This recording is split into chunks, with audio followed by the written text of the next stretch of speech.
Então, o nosso estudo de hoje, e vamos aprender, como eu já antecipei para vocês, a respeito dos 7 selos do Apocalipse.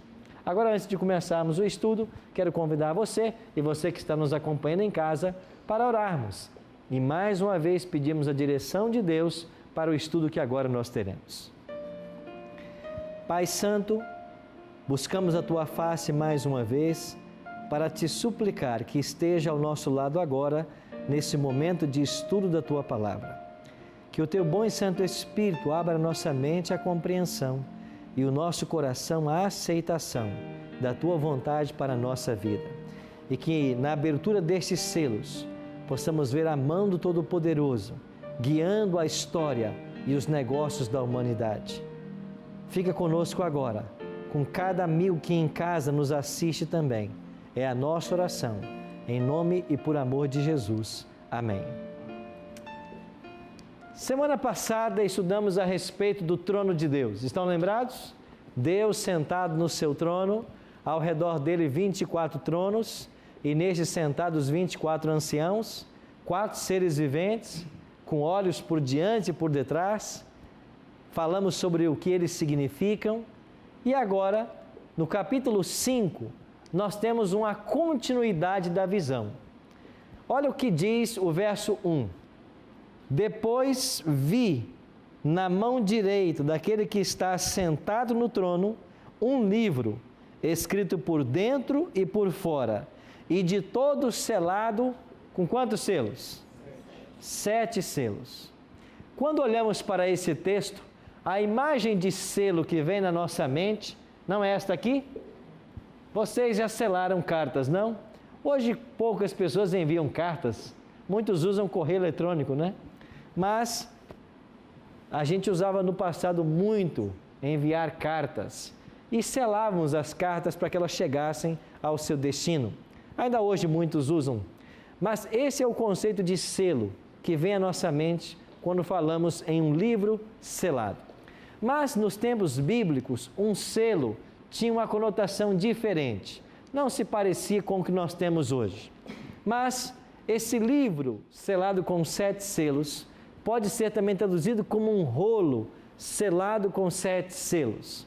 Livro ou rolo, a palavra é a mesma. E assim era um selo nos tempos bíblicos. Esse selo geralmente era colocado para impedir de que o objeto fosse aberto. E aqui no Apocalipse está sendo contemplada uma cena em que existem 7 selos. E esses selos estão guardando o conteúdo desse livro. Um livro selado com 7 selos. Agora João continua a descrição no versículo 2. Vi também um anjo forte que proclamava em grande voz: quem é digno de abrir o livro e de desatar os selos? Ora, nem no céu, nem sobre a terra, nem debaixo da terra, ninguém podia abrir o livro, nem mesmo olhar para ele. E eu chorava muito, porque ninguém foi achado digno de abrir o livro, nem mesmo de olhar para ele. Aqui é uma cena interessante. João começa a chorar, porque ninguém podia abrir o livro selado. Parece que era muito importante que esse livro fosse aberto. Nós entendemos de que esse livro contém a história das nações, a história do povo de Deus ao longo das eras. E se esse livro pudesse ser aberto, nós conheceríamos a história do povo de Deus em todas as eras. Cada selo fala sobre isso, sobre um período da história. O Apocalipse tem vários grupos de 7. Nós já estudamos aqui sobre as 7 igrejas, estão lembrados? Agora chegamos aos 7 selos. Depois virão 7 trombetas. Depois 7 pragas. Então há várias categorias de 7 no Apocalipse. Quando estudamos as 7 igrejas, vocês se lembram que estas 7 igrejas representavam 7 períodos pelos quais o povo de Deus passaria? Aqui nos 7 selos é a mesma coisa. E esses 7 selos estão em paralelo com as 7 igrejas. As datas coincidem, os eventos coincidem, Só que como a profecia é uma verdade que se amplia, a abertura dos selos trará para nós informações que as 7 igrejas não trouxeram. Então João chorava muito. Era importante que esse livro fosse aberto, que os selos se rompessem, mas ninguém foi achado digno. E enquanto João chorava, o que aconteceu? Verso 5. Todavia, um dos anciãos me disse: não chores, eis que o leão da tribo de Judá, a raiz de Davi, venceu para abrir o livro e os seus 7 selos. Então vi no meio do trono e dos 4 seres viventes e entre os anciãos, de pé, o quê? Um cordeiro, como tendo sido morto. Ele tinha 7 chifres, bem como 7 olhos, que são 7 Espíritos de Deus enviados por toda a terra. O anjo disse assim para João: não chores, a raiz de Davi, o leão da tribo de Judá, ele vai abrir os selos. Mas quando ele se volta, ele vê o quê? Um cordeiro. Interessante que foi dito para ele que seria o leão, mas quando ele se volta, ele vê o cordeiro. Por que ele vê agora o cordeiro como tendo sido morto? Porque este leão que reina, que pode abrir os selos, ele só reina e só pode abrir os selos porque um dia ele morreu. Um dia ele foi cordeiro. Então o Apocalipse, pelo menos 29 vezes, vai chamar Cristo de cordeiro. Vai ser usada a expressão cordeiro para Jesus aqui no Apocalipse pelo menos 29 vezes. E agora, um dos seres viventes diz assim: veio, pois, e tomou o livro da mão direita daquele que estava sentado no trono. O cordeiro pegou o livro nas mãos de Deus. E quando tomou o livro, os 4 seres viventes e os 24 anciãos prostraram-se diante do cordeiro, tendo cada um deles uma harpa e taças de ouro cheias de incenso, que são as orações dos santos, e entoavam um novo cântico dizendo: digno és de tomar o livro e de abrir os selos, porque foste morto, e com o teu sangue compraste para Deus os que procedem de toda tribo, língua, povo e nação. Olha que interessante. No capítulo 4, os seres celestiais disseram que Deus era digno de adoração. Por que motivo? Porque era o Criador. Agora, no capítulo 5, os seres estão dizendo que Deus é digno de adoração. Por quê? Não apenas porque Ele é o Criador agora, mas porque Ele é o Redentor. Porque você foste morto e com o teu sangue compraste para Deus os que procedem da terra. Aqui no capítulo 5, Cristo é adorado porque Ele é o Redentor.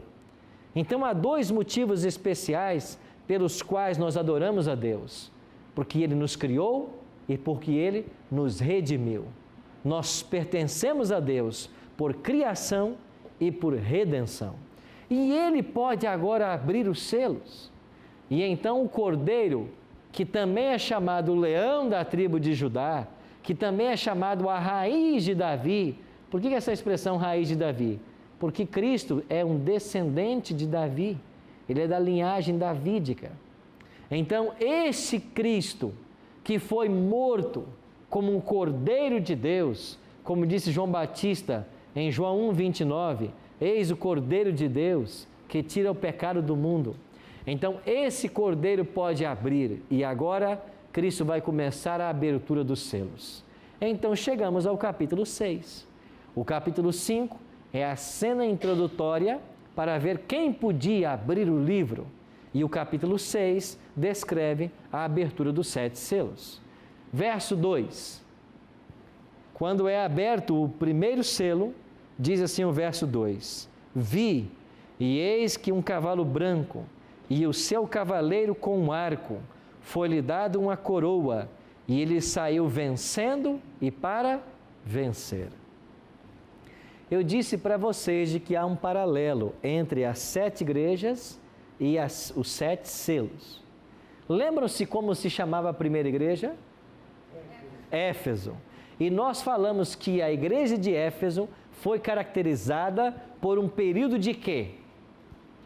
Pureza apostólica, doutrinária. Era a igreja que tinha como membro os discípulos. Eles mantiveram a verdade pura de Deus no primeiro século. João voltou da ilha de Patmos e liderou a igreja de Éfeso até a sua morte. Agora, quando o Cordeiro abre o primeiro selo, aparece um cavalo branco. Na Bíblia, símbolo de pureza. E ele sai vencendo e para vencer. Ou seja, este cavaleiro com este cavalo branco, ele está fazendo alusão ao mesmo período da primeira igreja, que vai do ano 31 da morte de Cristo até o ano 100.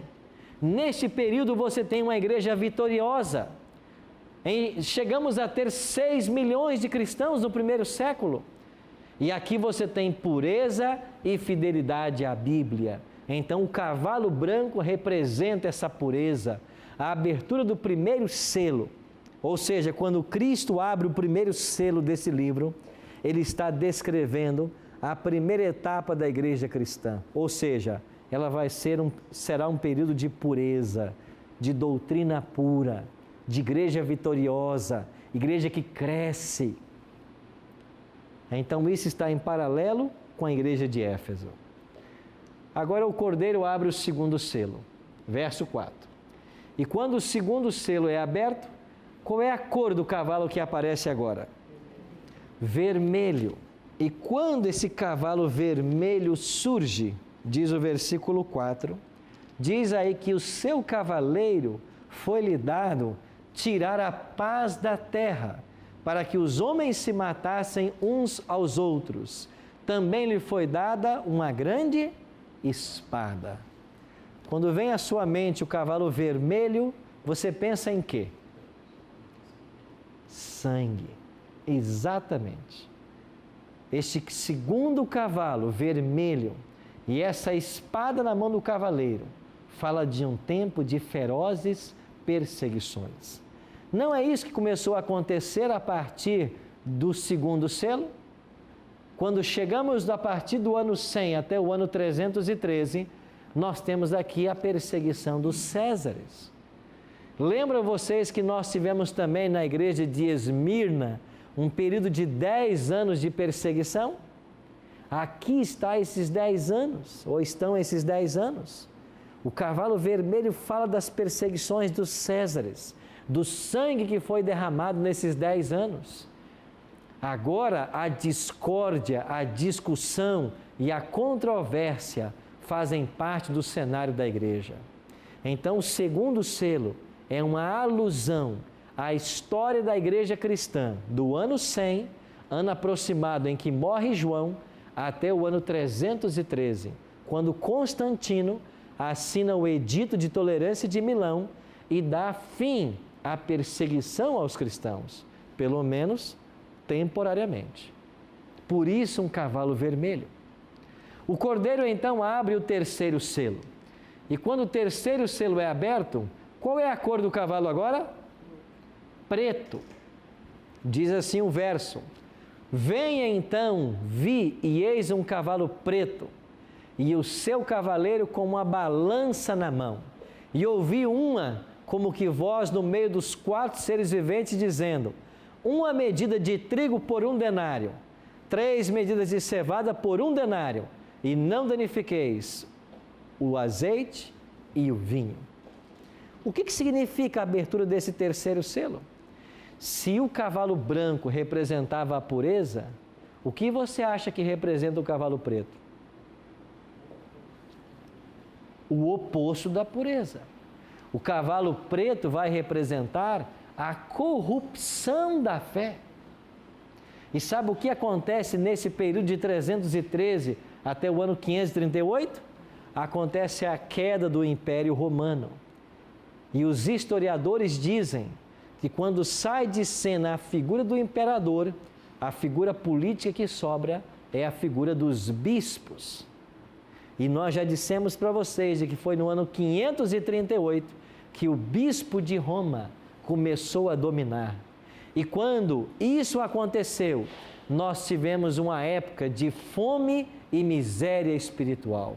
Por quê? Porque a Bíblia foi tirada do povo. E no lugar da verdade apostólica, começaram a se infiltrar dentro da igreja dogmas, tradições e costumes. Querem ver um exemplo? No ano 321, nós temos o primeiro decreto para que os cristãos adorem no domingo. Sabe quem promulgou esse decreto? O próprio imperador Constantino, que havia se convertido, entre aspas, ao cristianismo e depois sido batizado pelo Papa Silvestre. Agora, no ano 321, ele vai baixar um decreto dizendo que o dia que devemos adorar a Deus, que deve ser santificado, é o domingo. 321, para ser exato, no dia 7 de março. No ano 364, no Concílio de Laodiceia, a igreja pega agora esse domingo, que era uma lei civil, e incorpora a uma lei eclesiástica. Agora a igreja começa a orientar que o domingo deve ser observado. Em 370 surge o culto aos santos. E já foi perguntado aqui a respeito de seres humanos que morreram, se eles podem interceder por nós. Veja que desde o ano 370, muitos pretendem cultuar as pessoas que já morreram. Mas isto a Bíblia não aconselha. A Bíblia não apresenta isso como correto. Somente Deus deve ser adorado. Em 400 começaram as orações pelos mortos. Ora, você não deve orar por quem já morreu. Quem morreu já teve o seu destino traçado. Ou ele está salvo, ou ele está perdido. Quem morre não pode mudar de lado agora. Então nós temos que orar, e muito, pelas pessoas em vida. Porque depois que morre, não tem mais o que fazer. No ano 530, foi inventado o dogma do purgatório. Um local de tormento eterno. Para que se inventou isso? Para que através do medo levasse as pessoas à religião, à obediência, à submissão à igreja. Nós iremos para o intervalo e quando voltarmos, vamos continuar falando desse período de degradação da fé e dos costumes que começaram a entrar dentro da igreja, caracterizados por esse cavalo preto. Já já estaremos de volta.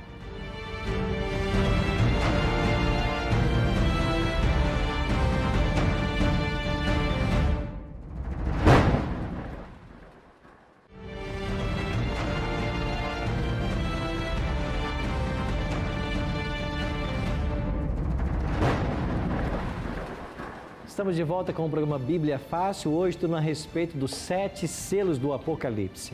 Se você deseja receber essa revista em sua casa, para acompanhar os nossos estudos, você pode solicitá-la através do nosso telefone 0 operadora 12 21 27 3121. Lembrando sempre que você deve ligar em horário comercial. Ou você pode acessar a página do programa na internet, novotempo.com/Bíblia Fácil. Lá você vai ver a revista, você clica nela, vai abrir um formulário, preenche esse formulário, envia para nós e num prazo de 15 a 20 dias a revista vai estar chegando em sua casa. Lembrando sempre que esse é um presente da Novo Tempo, graças ao apoio dos Anjos da Esperança, que tem abraçado esse projeto maravilhoso. Eu queria aproveitar e dizer para você que nós estamos tendo esse mesmo tema da revista Apocalipse numa igreja adventista perto de você. Então entra no site encontreumaigreja.com.br, descubra uma igreja adventista perto de você e nos domingos à noite nós estamos aprendendo mais sobre esses temas. Procure uma igreja, tire suas dúvidas, conheça mais a respeito da palavra de Deus. Quando terminamos o primeiro bloco, nós falávamos da abertura do terceiro selo, um cavalo preto. E esse cavalo preto falava da corrupção da fé, de vários dogmas que entraram dentro da igreja cristã. E nós tínhamos uma pergunta do Guilherme. Doutor Guilherme, por favor. Pastor, o Novo Testamento terminou de ser escrito por volta do ano 100. Ok? Com a morte de João. De João. E quando que esses escritos chegaram às mãos do povo? Os escritos do Novo Testamento. Do Novo Testamento. Ok? O primeiro livro do Novo Testamento a ser escrito possivelmente foi 1 Tessalonicenses, que Paulo escreveu. Nós estamos falando mais ou menos do ano 50, cerca do ano 50. Então aí está sendo produzido o primeiro livro. Agora, esses livros que foram escritos, e Paulo foi quem mais escreveu, eles circulavam nas igrejas.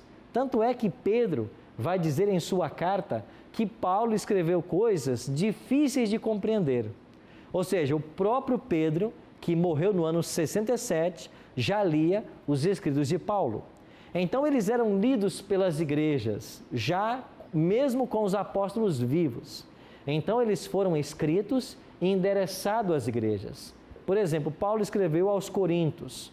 Essa carta foi para a igreja de Corinto e eles leram essa carta lá. Ele escreveu uma carta para Timóteo, um pastor. Timóteo recebeu a carta, leu, depois tornou conhecido da igreja.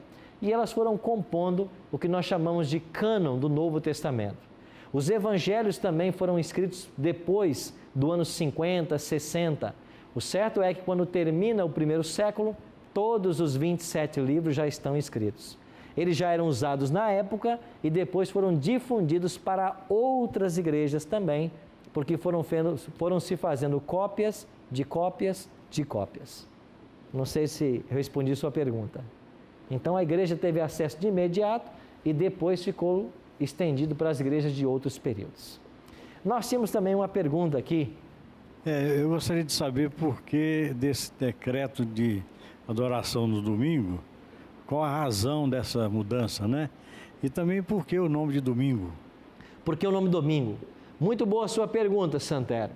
Esse decreto de Constantino foi, na realidade, uma jogada política, porque ele viu o cristianismo crescendo e ele era líder do império, ele já tinha o apoio dos cidadãos, mas ele queria ter apoio também dos cristãos. Ele queria ter o apoio de todas as classes. Então ele pensou assim: se eu tornar o domingo um dia santo, primeiro, os cristãos terão um dia para adorar o seu Deus. Segundo, eu vou continuar homenageando o Deus principal do império, que era o Deus Sol. Tanto é que o imperador de Roma era um adorador do Sol. E em inglês, a palavra domingo quer dizer isso, né? Sunday, dia do Sol. Mas no latim, por exemplo, que é a primeira versão da Bíblia que nós vamos ter vai ser para a língua latina, a expressão foi traduzida como Domini, que quer dizer do Senhor. Então, era o dia do Senhor imperador. Domini, nesse contexto, é a oração do Senhor imperador, ou o dia do Senhor imperador. Domini, em latim, quer dizer isso, do Senhor. Então, a oração dominical, por exemplo, que é a oração do Pai Nosso, em Mateus 6, 9, é chamada também de oração dominical, quer dizer a oração do Senhor. Só que ali é o Senhor Jesus Cristo quem ensinou a oração. Então, a expressão nasceu daí. Em Apocalipse, você vai ter esta ocorrência dessas mudanças, justamente como um cumprimento também da profecia de Daniel 7:25. Daniel disse que os homens cuidariam em mudar os tempos e a lei. E a lei de Deus começou a ser atacada já aqui, quando trocaram o sábado pelo domingo. O terceiro selo foi aberto. Esse terceiro selo está em paralelo com a igreja de Pérgamo, que é a terceira igreja. Agora vamos para o quarto selo. Quando o Cordeiro abre o quarto selo, o que é que acontece? Verso 8. Olhei e eis um cavalo, de que cor agora? Amarelo, verso 8. E o seu cavaleiro, sendo esse chamado o quê? Morte. E o inferno estava seguindo. Foi-lhe dada autoridade sobre a quarta parte da terra, para matar a espada pela fome, com a mortandade e por meio das feras da terra. Agora surge um cavalo amarelo. Algumas versões traduzem pálido, desfigurado. Esta é a condição da igreja que vai coincidir com a igreja de Tiatira. Nesse período, nós temos uma degradação total da fé e começam as perseguições mais acérrimas aos que seguem a Bíblia. Estão lembrados que no ano 538 começa a supremacia papal? Segundo a profecia do Apocalipse, que vamos estudar no capítulo 13, este poder dominaria o mundo por 1260 anos, a partir de 538. Então, nesse momento, nós temos uma completa degradação da fé. Por isso, um cavalo amarelo, pálido. Esse cavalo amarelo fala agora de um momento totalmente degradante da fé. Perseguição aos que seguem a Bíblia. E continuam os dogmas vindo parar dentro do cristianismo. Estamos falando de atos que foram instituídos pelo sistema papal e que levou a fé à sua degradação completa. Por isso o cavalo amarelo. Agora chegamos à abertura do quinto selo. Quando é aberto o quinto selo, o que ocorre? Verso 9. Quando ele abriu o quinto selo, vi debaixo do altar as almas daqueles que tinham sido mortos por causa da palavra de Deus e por causa do testemunho que sustentavam. A primeira leitura que nós fazemos desse texto, fica uma dúvida muito grande. Almas debaixo do altar, que altar a Bíblia se refere? Nos dias do santuário que Moisés construiu, havia lá também um altar onde as ofertas eram queimadas. E a base desse altar, o sangue dos animais era derramado. Agora, na abertura do quinto selo, é evocada uma cena do santuário. E o sangue dos mártires, a exemplo daquelas ofertas, daqueles animais, que também foi derramado por amor a Cristo, está clamando por justiça.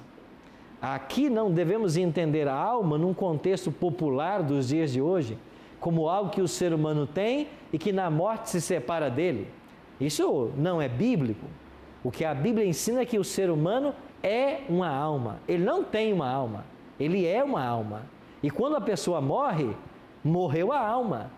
A alma é mortal, diz a Bíblia, a despeito que muitos ensinem a mentira que a alma é imortal. A Bíblia declara claramente em Ezequiel, a alma que pecar, essa morrerá. A alma morre e a alma é a própria pessoa. Então, na Bíblia é usado esses termos de forma sinônimas. Então vem a resposta no versículo 11. Então, a cada um deles foi dada uma vestidura branca. E lhes disseram que repousassem ainda por pouco tempo, até que também se completasse o número dos seus conservos e seus irmãos, que iam ser mortos como igualmente eles foram. O que aconteceu então foi dito para eles: ainda faltam outros mártires morrerem, até que o número se complete. Então a justiça será feita. Pois bem, amigos, estas almas debaixo do altar, na abertura do quinto selo, falam para nós de um período de 1517 a 1798. Quando, nesse período, mesmo após a Reforma Protestante, que foi em 1517, muitos ainda tiveram suas vidas ceifadas por amor a Cristo. Chegamos então à abertura do sexto selo. Olha o que diz o Apocalipse no verso 12. Vi quando o Cordeiro abriu o sexto selo, e sobreveio grande terremoto. O sol se tornou negro como saco de crina, a lua toda como sangue. As estrelas do céu caíram pela terra como uma figueira, quando abalada por forte vento, deixa cair os seus figos.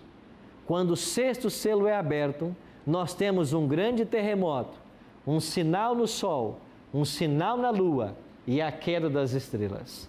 4 eventos são descritos na abertura do sexto selo. Em que momento o sexto selo se abriu?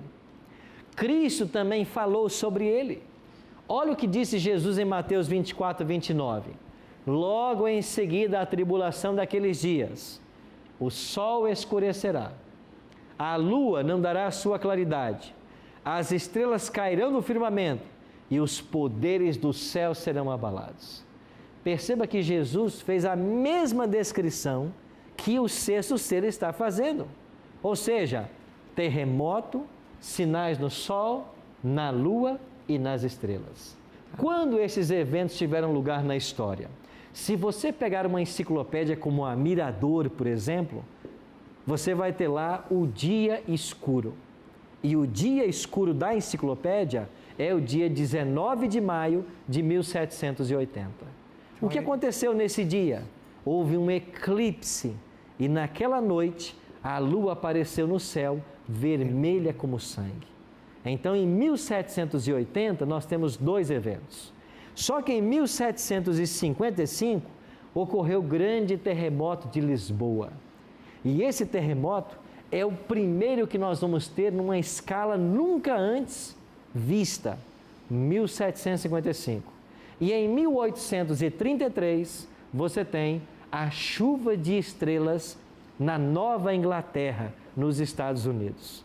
Então, os quatro eventos aconteceram em 1755, 1780 e 1833. Ou seja, abriu-se o sexto selo. Então, veja, João está falando de quatro eventos. Quando eu vou para Mateus, o Cristo falou dos mesmos eventos. Quando eu vou para a história universal, eles descrevem os eventos. Pronto. A profecia, ela só pode ser explicada claramente quando ela tem o seu cumprimento cabal. Agora nós podemos olhar de uma forma retrospectiva e entender que de fato era isso que Cristo se referia. Era isso que mostrava a abertura do sexto selo. Então nós não podemos basear nossa informação fora da Bíblia. Tem que ser na palavra. Agora veja o momento que estamos vivendo. O sexto selo foi aberto. E nós falamos para vocês aqui em 1755, 1780, 1833. Quantos selos estão para ser abertos no Apocalipse? Falta um, são 7. Ou seja, o que vai acontecer então na abertura do sétimo selo? Então olha aqui o capítulo 8, verso 1. Quando o Cordeiro abriu o sétimo selo, houve silêncio no céu por quanto tempo? Meia hora. Agora, por que é que nós saímos do capítulo 6 e fomos para o capítulo 8 para abrir o sétimo selo? Você tem um parêntese entre o sexto e o sétimo selo. E qual é esse parêntese na Bíblia? É todo o capítulo 7. Por que é que está esse capítulo nessa posição? Porque olha o que diz o capítulo 6, versículo 14 em diante. O céu recolheu-se como um pergaminho quando se enrola. Eu estou lendo o Apocalipse 6, 14. Todos os montes e ilhas foram movidos do seu lugar. Os reis da terra, os grandes, os comandantes, os ricos, os pobres, os livres e escravos, se esconderam nos penhascos dos montes e disseram aos montes e aos rochedos: caí sobre nós, e escondei-nos da face daquele que se assenta no trono e da ira do Cordeiro, porque chegou o grande dia da ira deles. E quem é que pode suster-se? Que evento o Apocalipse está descrevendo aqui? A própria volta de Cristo. Quando Cristo voltar, os céus se enrolarão como um pergaminho, os montes e ilhas serão movidos dos seus lugares. Agora, antes que Cristo volte, é feita uma pergunta: quem é que pode suster-se? Resposta, o capítulo 7. Quem é que vai escapar? Os 144 mil. Quem são eles? Ah, mas eu nunca ouvi falar isso na minha igreja. A sua igreja está ensinando Bíblia? Você vai para a igreja para aprender Bíblia? O que está acontecendo na igreja? O seu pastor, o seu sacerdote, o seu missionário, ele está parando com você para estudar a Bíblia? O que você faz na igreja no tempo que você fica lá? E esse é um problema. Nós temos milhares de pessoas indo para as igrejas. E elas chegam nas igrejas, elas fazem qualquer outra coisa, menos Estudar a Bíblia. Nunca ouviu sobre os 144 mil? Mas está aqui na Bíblia. Por que nunca me ensinaram? Porque talvez a igreja tua não está ensinando a Bíblia. Mas então abre-se o 7º selo. E quando o 7º selo se abre, o que acontece no céu? Silêncio. Por quanto tempo? Meia hora. Eu já disse para vocês de que um dia em profecia equivale a quê? Um ano literal. Eu não dei os textos para vocês, né? São 2 textos que embasam essa interpretação bíblica. É Números 14, 34 e Ezequiel 4, 6 e 7. Números 14, 34 e Ezequiel 4, 6 e 7 explicam o princípio dia-ano. Um dia profético equivale a um ano literal. Agora, por que é que o céu vai estar em silêncio meia hora? Temos que deixar que a Bíblia responda, não que alguém invente. Então, deixa que Cristo responde. Olha o que Jesus disse em Mateus 25, 31. Quando vier o Filho do Homem na sua majestade e todos os anjos com ele, então se assentará no trono da sua glória. Quando Cristo voltar, que é a abertura do 7º selo, o último que falta, quantos anjos virão com ele?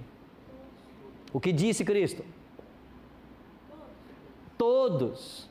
Se todos os anjos virão com Jesus, como o céu vai ficar?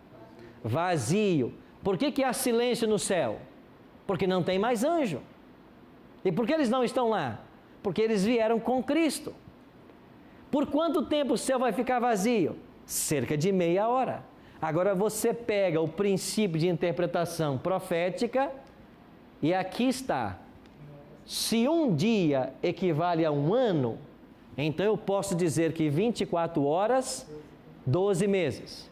12 horas, 6 meses. 6 horas, 3 meses. Vamos dividir por 3 agora. 2 horas, 1 mês. 1 hora, 2 semanas. 30 minutos, 1 semana. Só que ali diz assim, cerca de meia hora. Não é assim que está na sua Bíblia? Não é meia hora exata, cerca de meia hora. Ou seja, 1 semana ou cerca de 1 semana será o tempo que Cristo vai gastar para vir do 3º céu, aonde Ele está hoje, no santuário, a esta terra, buscar os salvos e voltar para os céus. 1 semana. Mas pastor, eu nunca ouvi isso. Eu pergunto mais uma vez, a gente se reúne na igreja para fazer o quê? Para estudar a Bíblia, para ver o que Jesus está ensinando. A gente tem medo da Bíblia. Você está confiando em revelações que as pessoas fazem o tempo inteiro, revelações que não têm conexão com nada, que não fazem sentido. Esta é a palavra do Senhor para você? Não, a palavra do Senhor para você é a Bíblia. Deixe que a Bíblia se interprete. Você tem que estudar a Bíblia. Se a igreja que você vai não ensina a Bíblia, você está perdendo o seu tempo. Você tem que estudar a Bíblia. E olha quanta coisa bela a Bíblia tem para nos ensinar. E as pessoas não conhecem isso. Por que não? Porque aqueles que deviam ensinar não estão ensinando. Pastor, então com base aqui nessa meia hora, então até Jesus vir com os anjos e no vídeo de glória e nos buscar, então todo esse processo vai demorar 7 dias até a gente chegar no céu. Cerca de 1 semana, exatamente. Então demoraria 7 dias para a gente chegar no céu. Ele vir e voltar. E voltar, o processo todo, então. Todo o processo, porque é o céu em silêncio. E o céu fica em silêncio quando ele sai no céu. Muito. Certo? Meus amigos, o grande dia da volta de Cristo se aproxima. Nós estamos vivendo os últimos grãos da ampulheta do tempo. E nós precisamos voltar nossos olhos hoje para o maior evento de toda a história humana. O glorioso dia que Jesus vai voltar. A abertura do 7º e último selo. Por que nós devemos nos preparar para esse dia? Por que a nossa vida deve estar rendida a esse Deus? Lembra no capítulo 4? Porque tu criaste todas as coisas. Lembra do capítulo 5? Porque com o teu sangue compraste para Deus. Quem foi digno em todo o universo de abrir os selos? O Cordeiro. E porque ele foi digno, porque Ele morreu. Tu morrestes, e com o teu sangue compraste para Deus os que procedem de toda tribo, língua, povo e nação. Nós